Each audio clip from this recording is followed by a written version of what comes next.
Okay, so what's your name? Alright, and what was the bloodiest battle in the Cold War? I don't know. Go for a guess. Isn't it, that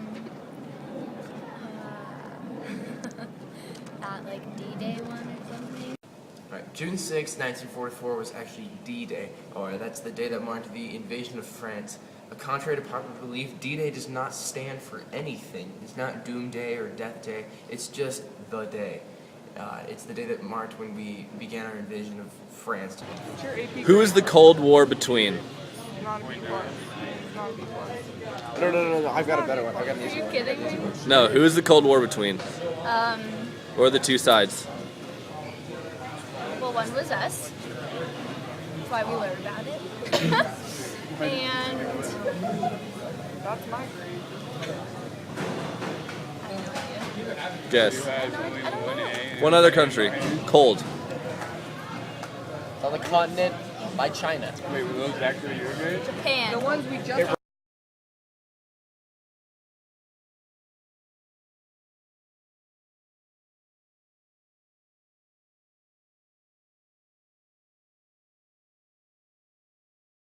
What's your name? Mrs. Stoller. All right. What book did Hitler write after he fought in World War I? Just go for a guess. World War One. Was he around in World War Two? Yes. Yeah. What book did Hitler write in prison after World War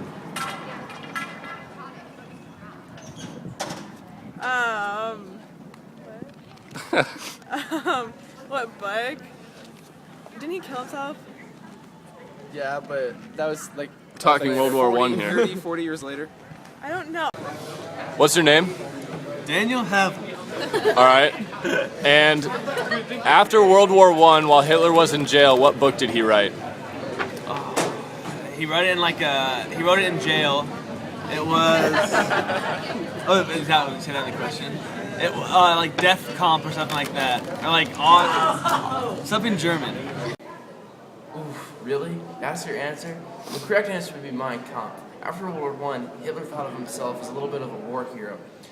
Furthermore, he was imprisoned for some of his political beliefs, so he started to write Mein Kampf, a book that denounces the Jews for all of Europe's turmoil and highlights his political activism for the rest of his career.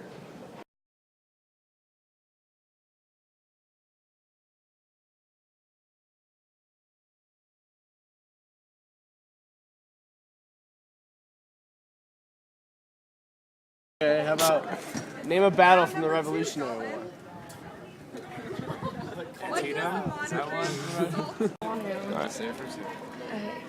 Alright, what's your name? Alyssa. Alright, Alyssa. Name a battle from the Revolutionary War. Gettysburg. Really? Like, you can't think of any battles from the Revolutionary War at all? I mean, we have Battle of Saratoga, Trenton, Yorktown, Lexington, and Concord. You could name none of those. Alright, what's your name? Will. Alright, Will, and according to President Lincoln, what was the purpose for fighting the South in the Civil War? No, just a guess. We need something. You need a guess. To end slavery. Contrary to popular belief, the Civil War was not fought to end slavery, but according to Abraham Lincoln, it was actually to preserve the Union.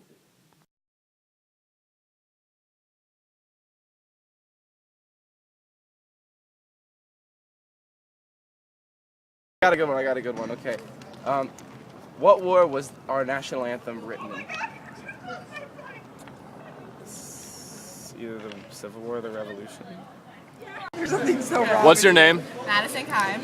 And in what war was our national anthem written? Civil War. Star Spangled Banner was written in the War of 1812 by Francis Scott Key in the battle to defend Fort McHenry. Is that what I'm supposed to say? To the surrender at Appomattox Courthouse. Robert E. Lee. Yeah. No, it was actually Ulysses' Grant. In what Robert E. Lee called the toughest decision of his military career, he surrendered to Ulysses S. Grant at Appomattox Courthouse to end the Civil War. In the Civil War, what side did Robert E. Lee command? right, what's your name? Kate Conrad. All right, Kate. Who was the commanding general of the Southern forces in the War of Northern Aggression?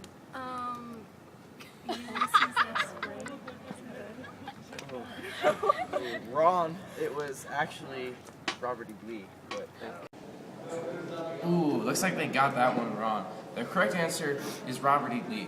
Robert E. Lee was originally asked by President Lincoln to command the Union forces for the United States Army, but he denied, saying that he could not betray his fellow Virginians and his family. Who was the commanding general of the Southern forces in the War of Northern Aggression? Robert E. Lee. It's the Civil War, Moody. What was George Washington's position in the Revolutionary War? What rank did he hold? First. First rank? Really? First rank? He's actually the general of all American troops in the war.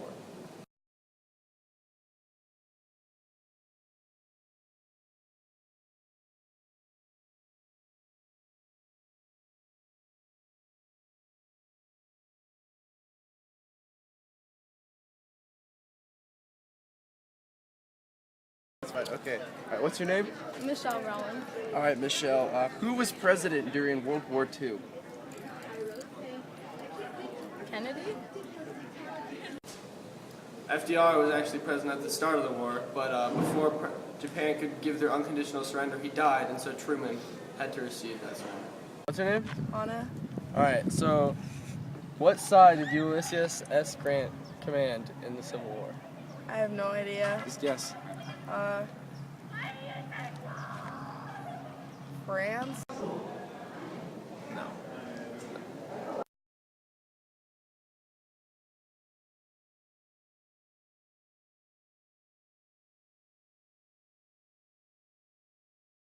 All right. This is the same question that we actually stumped Mr. Moody on, but the question is what British philosopher coined the term "the War of Jenkins' Ear"? You should really try and stump me next time. It's Thomas Carlyle. Everyone knows that. Thomas Carlyle. All right.